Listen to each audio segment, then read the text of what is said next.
Berbohong itu. Saya menyimpulkan bahwa dia adalah presiden paling buruk sepanjang kita miliki sepanjang sejarah. Siapa yang lebih buruk dari dia? Ya, coba sebut aja siapa presiden yang kita anggap buruk sebelum dia. Lalu bandingkan, kan beda dong. Itu ya, pernah saya bilang itu, kalau saya uji dia tidak lulus, Pak.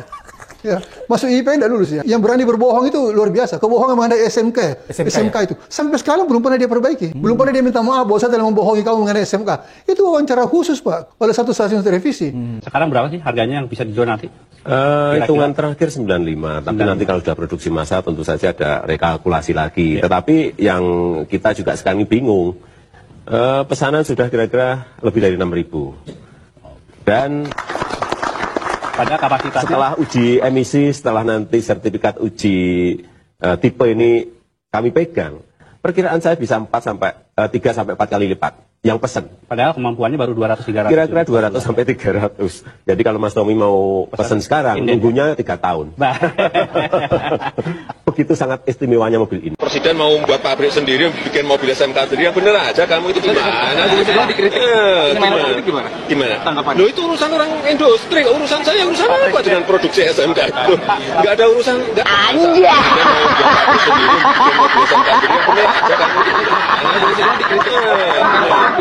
Itu kan sangat meyakinkan Pak waktu itu. Jadi kebohongannya luar biasa.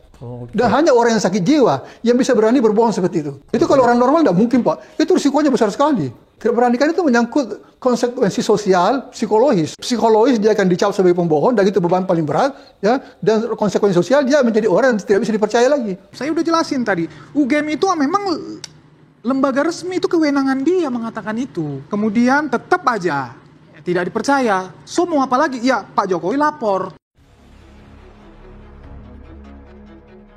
Tetapi kesan saya, semua yang diutus oleh Jokowi untuk membela dia di depan kamera televisi itu gagal. Karena makin lama makin dangkal argumennya. Ya percaya aja bahwa kan itu Barreskrim, percaya aja bahwa UGM adalah institusi yang resmi. Iya, justru orang tidak percaya, itu yang mesti dijelaskan. Kenapa orang nggak percaya pada UGM? Kenapa orang nggak percaya pada Barreskrim? Kan itu problemnya, karena orang tidak percaya pada Jokowi. Intinya itu sebetulnya. Nah, menyambungkan itu tidak lagi memerlukan teori. Karena bertahun-tahun di benak emak-emak, di benak mahasiswa, di benak LSM, di benak jurnalis, Jokowi tidak bisa dipercaya omongannya.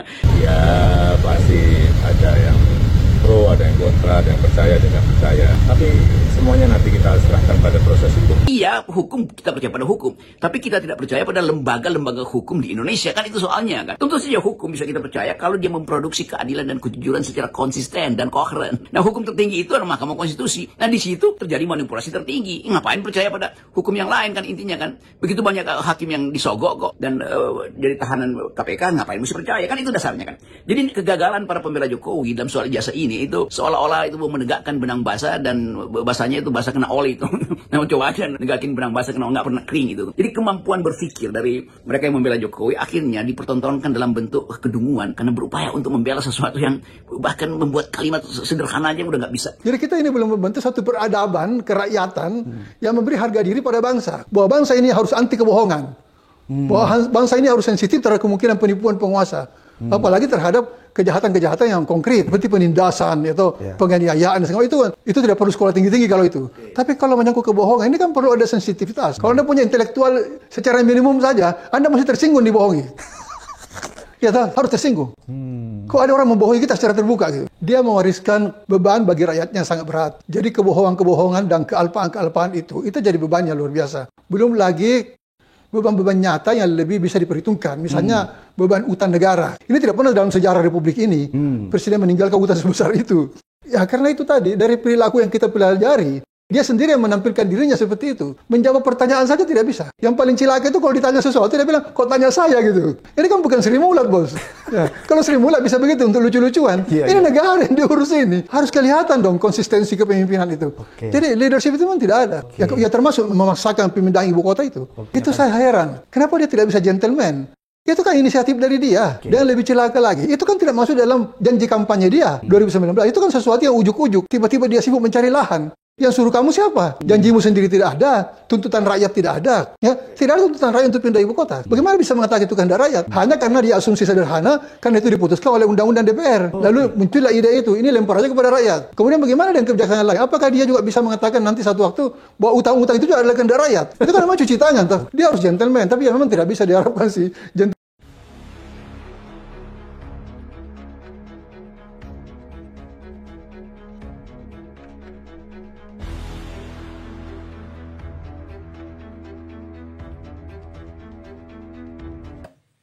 Semua orang tahu, Bang.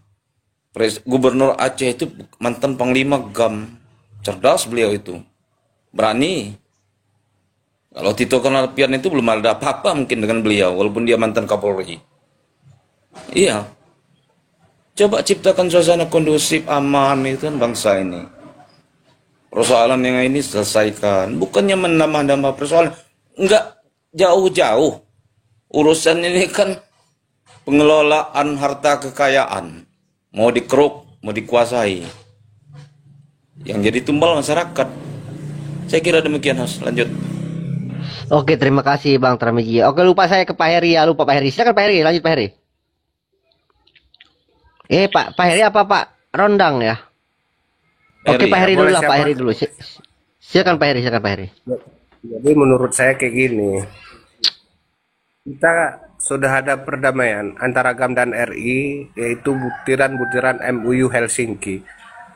Sampai hari ini itu tidak ditepati.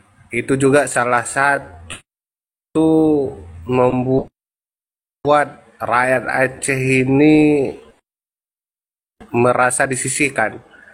Selanjutnya sekarang 4 pulau Aceh dirampok secara sepihak.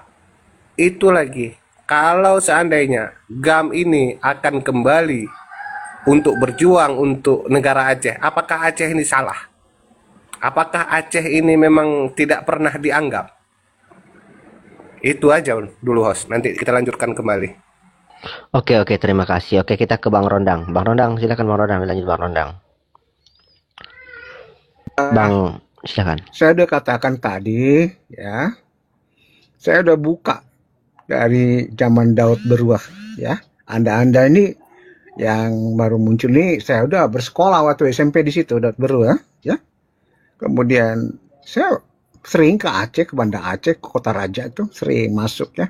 Ketika ada konflik GAM di sana, saya masuk ke sana, teman saya kan ditanya nih, kan dipancing nih dari jauh.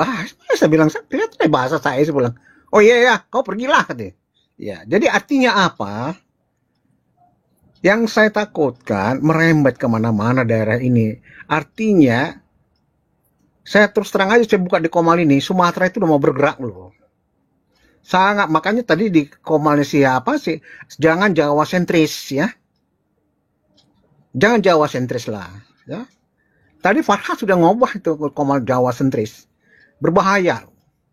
Artinya Sumatera itu masuk bagian yang paling banyak menyumbang ke Pulau Jawa. Aceh gas arunnya. Sumatera Utara dengan seluruh produk-produknya itu. Sumatera Barat, Jambi, Palembang, coba itu perkebunan juga milik orang Jawa sentris, itu orang-orang pengusaha di Jawa. Apa enggak gila itu? Hah? Kalau penduduk lokal dihantamin, ditembakin. Hah? Begitu. Terus nggak bertanya gitu loh. Kalau buka kebun di sana nggak tanya lagi sama Sumatera Utara, rakyatnya mau nggak nih? Buka begitu. Nah, itu Jawa sentris banget. Artinya sudah mulai berkobar semua. Ingat itu. Sudah mulai bergerak loh.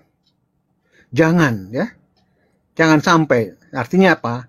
Pak Prabowo itu harus bersikap mengambil langkah. Apa nggak tahu dia mengikuti jejak mertua itu apa yang terhitung kita gerakan pengacau keamanan GPK itu lagi mau timbulkan lagi di sana. Nggak bingung saya. Janganlah. Kalau udah bersatu dari Pulau Sabang ke Lampung itu berat tuh. Karena apa? Jangan terlalu Jawa sentris banget di Sumatera itu loh. Hati-hati tuh. Demikian juga ya. Makasih, saya nggak kesal juga nih. Oke, terima kasih Bang Rondang. Oke, sebelum ke Bang Dindru, kita ke Bang Putra Gandhi. Om, silakan Om. Ini waktu Anda untuk membantah narasi Bang Yuan. Silakan. Saya kasih kesempatan. Silakan Om. Nggak usah dibantah, orang dia juga sama kok. Sama-sama sales. Sama-sama sales, jangan saling mendahului. Jadi begini. Kalau ada yang mengatakan, ya kasihan Pak Prabowo ini dibentur-benturkan. Itu nggak begitu, Pak. Anda itu kalau mau jadi pemimpin itu sudah resiko. Pak Prabowo sudah tahu bangsa kita ini sebagian seluruh, ya, hampir menyeluruh dari Sabang sampai Merauke tentang hasil bumi, aset-aset anak negeri itu diambil asing dan aseng. Dia sampaikan dalam pasca Pilpres 2014, 2019, di 2024 nggak dipakai pidato itu. Ketika dia berkuasa, pertanyaannya begini, Pak. Itu teks yang dibaca dalam pidato waktu itu dibakar di bank sampah atau dibuat pesawat-pesawatan? Itu. Jadi nggak mungkin. Jangan ada menarasi seolah-olah Pak Prabowo diadu. Justru Pak Prabowo itu menciptakan suasana gaduh. Seharusnya dia tahu dan paham betul. Beliau adalah mantan prajurit yang sudah menapak tilaskan setiap jengkal tanah ini. Dari Sabang sampai Merauke. Anda nggak percaya itu? Coba tanya ke beliau, nggak percaya. Itu faktanya itu. Jadi dia tahu kenapa dia bawa konteks itu ketika ada kompetisi Pilpres di 2014, di 2019. Lalu dia masuk ke 2024, nggak lepas ada konsolidasi, ada jasa-jasa, nggak masalah. Tetapi dia adalah presiden, bukan ketua partai yang harus mendudukkan para ketua-ketua partai untuk melakukan konsolidasi. Itu tidak ada dalam domain bernegara. Dia adalah Presiden Republik Indonesia. Terpilih, sah sesuai dengan undang-undang. Kalau merasa sudah terpilih dan sah secara undang-undang, tugasnya harus dijalankan dong. Itu konstitusi memerintahkan dia. Memberi keadilan, memberi kesejahteraan, memberi perlindungan. Itu tugasnya, tugas presiden itu. Jadi kalau ada yang mengatakan Pak Prabowo tidak tahu sama sekali, waduh, saya nggak percaya itu. Apalagi hanya sekelas, alah menteri-menteri kayak begini. Kalau saya presiden ini, ada rapat menteri, duduk di situ. Saya Presiden Prabowo Subianto telah terpilih secara konstitusi atas nama negara. Saya menjalankan tugas sebagai presiden. Kamu dan kamu, bila tidak memenuhi perintah saya, kalian semua akan berhadapan dengan saya. Itu baru presiden, patriotisme, nasionalisme. Ini enggak. Naik kuda terus. Mana? Ya kan? Kita kan tujuannya begini kan mengetuk. Jiwanya Pak Prabowo yang digaung-gaungkan itu, dengar nggak suara ini? Hai Tito, kau menteriku. Bahlil, Budiari, Luhut, berhenti. Atas nama negara, saya akan pegang kendali. Nah, presiden kok. Putra Gandhi intercept. Iya. Ini kan teori, tapi praktek di pusat kita tahu nggak? Ya nggak tahu, itu tanyakan ke presiden. Justru itu siapa yang memilih presiden? Siapa yang memilih presiden dengan keyakinan pada waktu itu? Pertanggungjawabkan secara moralitas. Yang dibenturkan itu. Saya tidak menanggi janji Presiden Prabowo, saya tidak ada urusan di situ. Karena saya tidak memilih kok. Tak kala Aceh ini terjadi gejolak, pasti Prabowo yang menyelesaikan. Memang harus begitu. Presiden selalu menyelesaikan situasi negara, Pak. Sejengkal tanah itu harus presiden harus tahu. Bahkan Anda mengalami sakit, presiden harus tahu. Melalui siapa? Regulasinya. Gubernur, bupati, menteri, duta besar. Itu dong. Ini negara kok. Dia presiden kok. Ada urusan apa? Itu kalau dia sadar bahwa saya adalah panglima tertinggi. Saya adalah panglima hukum daripada hukum. Itu dong. Ya Ya kalau misalnya menariskan soal membenturkan, tidak ada cerita membenturkan. Presiden terpilih sah secara konstitusi. Disumpah. Anda mau lawan itu? Sekarang itu tergantung presidennya.